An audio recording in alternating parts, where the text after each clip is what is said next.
പാകിസ്ഥാൻ്റെ നിർണായകമായ എയർബേസിൽ കയറി അടിച്ചു.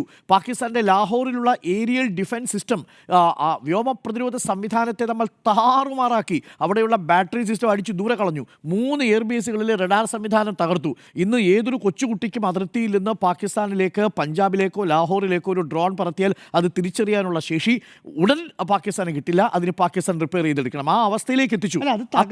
എല്ലാ മിസൈലും എന്നിട്ടാണ്, അതുകൊണ്ടാണ് അത്ര പ്രിസിഷനോട് കൂടി നമുക്ക് അവിടെ അറ്റാക്ക് ചെയ്യാൻ സാധിച്ചത്. അതുകൊണ്ടാണ് നരേന്ദ്രമോദിയുടെ പേരിലുള്ള സ്റ്റേഡിയം അറ്റാക്ക് ചെയ്യണം എന്നൊരു തീരുമാനം അവരെടുക്കുന്ന സമയത്ത് റാവൽപിണ്ടിയിലെ സ്റ്റേഡിയത്തിൻ്റെ ഒരു ഭാഗം പൊളിഞ്ഞു വീഴുന്നുണ്ട്. അപ്പോൾ ഇത് ഇത്ര ക്വിക്കായിട്ടുള്ള റെസ്പോൺസ് ഉണ്ടാവുന്നത് ഇതാണ്. ഇതൊക്കെ നമ്മളിതിങ്ങനെ പറയുമ്പോഴും ഇന്ത്യയുടെ സൈനിക നേട്ടത്തിൽ അഭിമാനം കൊള്ളാൻ എനിക്ക് ഇത് സന്തോഷമുണ്ട്. പക്ഷേ അപ്പോഴും ഒരു യുദ്ധമുണ്ടാക്കുന്ന വിനാശകരമായിട്ടുള്ള അവസ്ഥ നമ്മുടെ മുന്നിലുണ്ട്. പക്ഷേ ഒരു യുദ്ധം മുഖത്ത് നിൽക്കുന്ന സമയത്ത് നമ്മളെല്ലാവരും ഒരു ഘട്ടത്തിൽ ഈ സൈന്യത്തിൽ അണിചേരാൻ നിർബന്ധിക്കപ്പെടുന്നവരാകും. അത് ആ അർത്ഥത്തിലാണ് യുദ്ധത്തിൻ്റെ പോക്കെന്ന് പറയുന്നത്. ജീവനും മരണത്തിനും ഇടയിലൂടെയുള്ള പോക്കല്ലേ നമ്മുടെ സൈനികരുടെ. അപ്പോൾ അവർക്ക് ഐക്യദാർഢ്യം പ്രഖ്യാപിക്കുക എന്നുള്ളത് ഏതൊരു പൗരൻ്റെയും കടമയായിട്ട് നമ്മൾ മനസ്സിലാക്കുന്നു.